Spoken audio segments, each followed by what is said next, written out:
Hello there, good day, and welcome to this special and impromptu discussion this afternoon. As many of you might be aware, the Ghana Elections Commission met this afternoon. The 6 commissioners and the chair, and they had discussions around issues relating to house registration, and a decision was made to discontinue the exercise as of August 31st. I think that's this weekend. Well, I have with me in studio this afternoon Mr. Joe Hamilton. Joe, welcome to the program. Thank you very much, Eddie.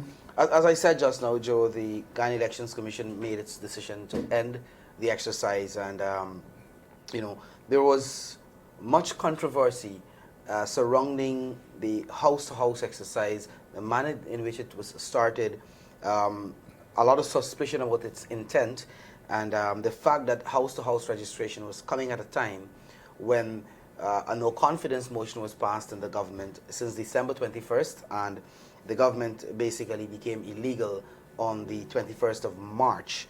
I want to bring you in, Joe, to talk a little about the decision itself of the Commission to put a halt to this exercise, which clearly was an unnecessary exercise in the context of things now. Well, Eddie, the thing is, thank you again for having me here.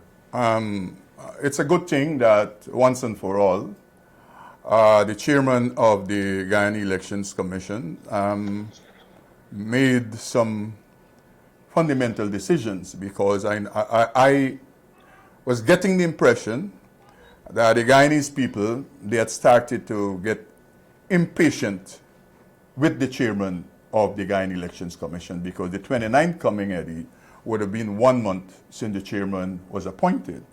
And therefore, she should be applauded at the fact that today some decisions were made at the meeting. One is an end to the house-to-house registration that was unnecessary, that cost the taxpayers a lot of billions. For what purpose? And the only purpose was not an electoral purpose. The house-to-house registration was a political purpose. It was not electoral.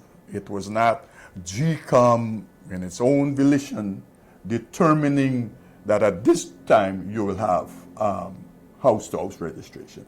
It was a political decision pushed by the government commissioners at the time and the chairman who were dishonorably discharged from the commission. And therefore, that political program comes to an end. The question I would want to ask, why wait for the 31st? Because for me, the 26th and the 31st is the same date as regards the registration. It could have ended this afternoon, because I don't know, I am yet to be told, or would like to hear, the wisdom behind allowing it to flow for the next 5 days. I don't know why. I can see no plausible reason as a technician why they will continue the exercise. It might be not registration proper they will continue. It might be that they will seek to do all the mapping up exercises within the districts. That is my take on it, because as I'm saying, bringing it to an end the 31st is just like bringing it to an end the 26th. And therefore, at least that's a decision that we have, a decision we have been fighting for all along. And I would say it's a victory for the People's Progressive Party Civic and the people of Guyana, because we have been fighting, we have been exposing the government, and we have been making the point that the house-to-house registration was unnecessary. At this time, the house-to-house registration was a political decision. The house-to-house registration was an attempt to delay holding elections and to allow for the caretaker president and his cabal to continue in government. Eddie, I would not be shocked. And the nation, don't hold your breath. I would not be shocked if in the next 48 hours, Mr. Basil Williams is going to the court to appeal the decision taken by GECOM this afternoon. It's not far-fetched because we have been dealing with that. Knowing the character, yes. Not knowing the characters, because Basil Williams is not running a one-man show on his own.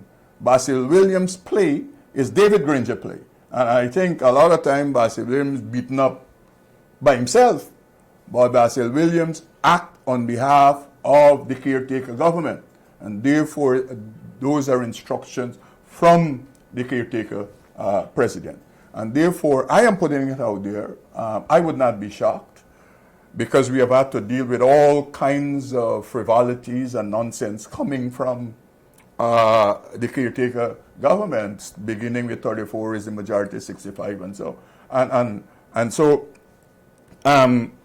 remember also there is a appeal in inverted commas against the fact that the Chief Justice indicated that you couldn't take people off the list that were already registered. So Mr. Williams has already filed an appeal. I would not be shocked, I repeat, that in the next 48 hours, Mr. Williams is filing an appeal seeking to injunct the decision of the Elections Commission to bring an end to the house-to-house registration. All of those possibilities are out there. But Joe, you made the point of the exercise being unnecessary, but I think it's also a vindication of the PPP's position, because from the onset, the leader of the opposition himself maintained the position that persons should not participate in this exercise because you're already registered, and generally he had been saying to Guyanese not to participate. The exercise is deeply flawed, the manner in which it was being done, the fact that it was unnecessary, and the fact that it was intended to delay the elections. And that is just one side, though. We have to also look at the significant amounts of monies, state funds, taxpayers' monies that was invested in an exercise that was not necessary in the first place. So I think that's something that we have to bring into the equation. Let people understand that the decision that was taken at GECOM, there was no consideration for the waste of taxpayers' money in the process. The only consideration was to delay, like you said, to delay the elections. Importantly, Eddie, delay was one of the issues, and the other fundamental issue was seeking to deregister persons who are qualified to be registered. And therefore, that is why the PPP Civic took the position that we will not cooperate with that, with the registration process, because the registration process went as far as, we're doing all these meetings around the country. And as you go into communities, you're told about the threats emanating from the GECOM offices, threatening elderly persons that they wouldn't be able to get their pension if they didn't register, threatening contractors. In one community, contractors were threatened that they wouldn't be able to get government jobs, state jobs to continue. And young people were threatened that they wouldn't be able to get the ID card, and people were told that the present ID card you have will be useless, you would not be able to use it. So GECOM, faced with people refusing to register, went into a mode of attempting to threaten citizens to register. And of course, the other issue, the first time utilizing an advertisement by the Elections Commission about charging people and finding them and jailing them if they fail to register. So we're happy, we're glad that that decision was made to discontinue and bring an end to this farcical house-to-house registration. And the next mode must be, at the level of the Elections Commission, is to prepare for elections at the earliest possible time. In keeping with, of course, the no confidence motion, the ruling of the CCJ. And everything that has happened. But one of the factors, and I just want to remind the viewers, the fact that I know there might be concerns from the enumerators and so forth who were participating in the exercise by conducting the actual registration exercise about their monies and so on, they're to be paid for this. And I think the leader of the opposition has made the point repeatedly, while making the case for the exercise to be discontinued. he had made the case repeatedly that those persons are working, they invested money, they invested time into training to be part of the exercise, and it's only fair that GECOM ensure that these people are compensated. I could recall not so long ago, probably a few weeks ago, the leader of the opposition said, why not pay the people a lump sum money for the time they invested and the work they would have done? Because at the end of the day, they are to be paid. And I do hope that GECOM is going to give consideration for these people who would have worked in and you have to be fair to them. They were working with instructions. They saw a vacancy, they apply, and they participate because there is a financial reward at the end of the day. So I only hope GECOM is going to listen to the ideas you're saying, there are two upsides to all of this farcical outsource. One, that many persons will be getting some extra cash to help with their children school uniform and all the things that they must get for their children. And secondly, GECOM cannot now come to us and say that we cannot push on to hold elections because we don't have enough staff. You have a large amount of people who were involved in the registration exercise that can just transition and be retrained in election exercise for the day of elections and that kind of thing. So they have a large pool of persons who were there, who were trained in some regard to do registration, but it is easy for them to transition to deal with training for election day activities and all the other probably claims and objections activities and that kind of thing. I want to bring you to another issue, and excuse me, we're focusing a little on the decisions taken by GECOM today. One of the things that was said is the fact that the data already gathered from the house-to-house registration. I think GECOM is shouting some 200 and something thousand persons they've already registered. That data will be merged with the existing NRR.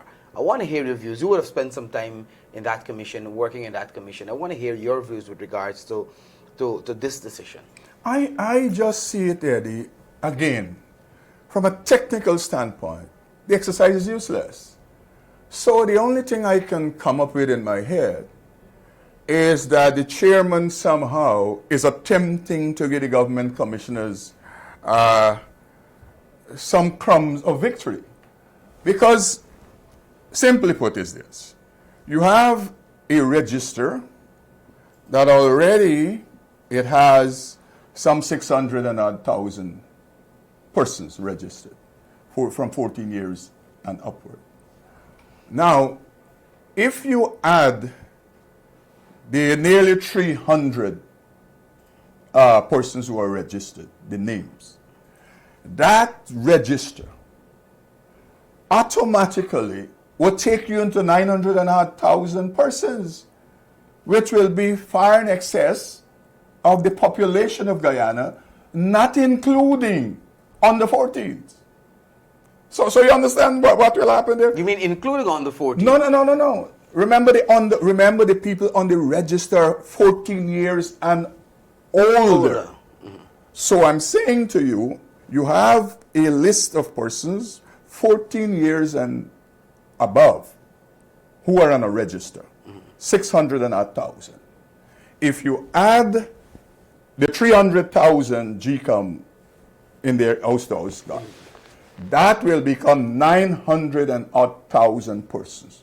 Already, the listed amount of persons, names on that register, will be far in excess of the population of Guyana. That's the first point. Yeah. By some 200 and odd thousand. The second point is, included in that register, you will not have persons who are 14 years and under. Because remember, children don't register. Yes, yes. So if you add whatever, how many tens of thousands, we've gone into a population, I'm talking about as regards names. I'm not getting yet to the fact that 300,000 of the names will be duplicate names. I'm dealing with names specifically merging it. And I'm trying to show the public the unnecessariness of merging this data, right? So the only information from the house to house that should be included in the register are the new registrant, not persons who have already registered.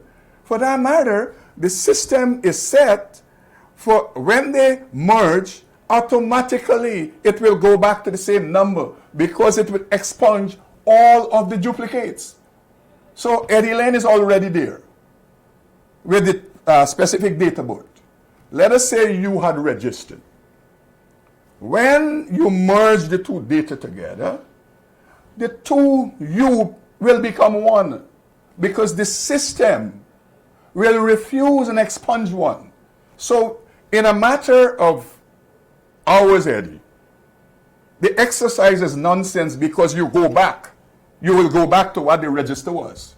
But I'll allow you to continue. Let me stick up in there. I want to ask you this question because you raise a point there that I think we have to pay attention to. The database will expunge persons with the same biodata. Yeah. Because they don't accept multiple registration. But is merging here opens the door for data that is somehow manipulated. No, the point that's what I'm saying. It is only all of those are possibilities. But the point I'm making, the only real data to add to the register are new registrants. The persons you just spoke to, manipulated data, they would be what you call new registrants. But I'm dealing with the bulk of the registration will be names of persons who are already on the National Register of Registrants. And so I'm saying, like the house-to-house registration that invested a lot of money and waste time, we will have another exercise with the merging that will be investing time and money and wasting money. Because as I'm saying to you, it will not allow two Eddie Lane with the same biodata, same facial recognition, same fingerprint in the system. So in a matter of hours, we will gone back to the original register that we already have, including only new registrants. Which I'm happy, Joe, that the system is designed in such a way that, and I agree with you that the exercise is going to be a waste of time to put the same information of persons who are already in the system to eliminate them. But a bigger concern that I think personally, listening to what you're saying, that I will have with the merger here is the fact that information can be manipulated and added to the system somehow. So I think that's a concern. No, the concern, it would only be persons who are not qualified to be registered. I think that is where you're who were registered entering into the database. And that's the point. That issue, we would have to deal with it. The technicians wouldn't be able to deal with that because they would deal with the biodata and the fingerprint and the facial that come to them. That exercise we would have to deal with are the claims and objections period, where we would have to comb the list in every registration division to see what are the likely amount of persons added. So as regards when you merge, the database would deal expeditiously with the duplicates. That is what it will deal with. We will have to deal with the other concern via when claims and objections is set in place. Because of the level of rejection that I understand GECOM, or the number of people who would have rejected the exercise, and when you hear GECOM talks about 200 or 1,000 people being registered, I think it's a cause of concern that, and I accept the fact that you're saying that there's a mechanism to deal with information that is somehow added to the system and so forth. But I want to ask you, you said merging the database is going to be a waste of time. If we're to add persons who are new registrants, what form that activity will take to reduce time, to save time and money? Well, it would have to go back to the source document. If the enumerators were doing their jobs properly, I don't know what training they have. Well, normally when you're doing exercise like that, what you would have two file jackets. One to deal with persons who are re-registering, so to speak, and one to deal with persons who are first-time registrants, right? And that would have made it easy to be able, in every division, every region, the RO would be able to say to the chief elections officer, in this region we captured, let us say, 20,000 people in registration. Among those are 916 new registrants. And that you can quickly enter into the database. Oh, okay. So you don't need the other 19,000 whatever. It's useless and unnecessary because the 19,000 of the other persons are persons whose names will be rejected anyhow. Anyhow, I get you. So that's the point I'm making. The second decision, I am flabbergasted as to what is the purpose, what is the reason. I don't blame the chairman too much in that regard because she's new to these technical things. Who at the technical level would be advising the chairman to suggest that you can get some outcome that is more credible, more favorable if you merge the present register with the house-to-house registration, knowing that in a matter of hours, all the names, 99% of the names you put in there will be pushed out because they're already there. So what is the purpose? What is the reason of merging? I want somebody to explain that. Because as I read, the news is saying our commissioners are opposed to this merging activity. Rightfully so, because it's a nonsense. I would want to see the government commissioners telling the Guyanese people why it is necessary to merge that data with the register. Importantly, Eddie, and my suspicious cap, conspiracy cap is kicking in. It might be to mess up the old database. So again, we have an issue with time. Because if you now throw that and you have the system responding in a certain way, then we have major issues.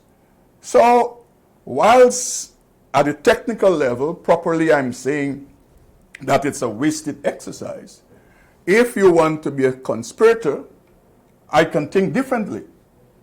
That conspirators at the Elections Commission who have lost one battle is attempting to utilize now the list itself to contaminate it, to create delays. And let me say to young people who, 92, 1990, that was the strategy of the People's National Congress. Because election was to be held 1990.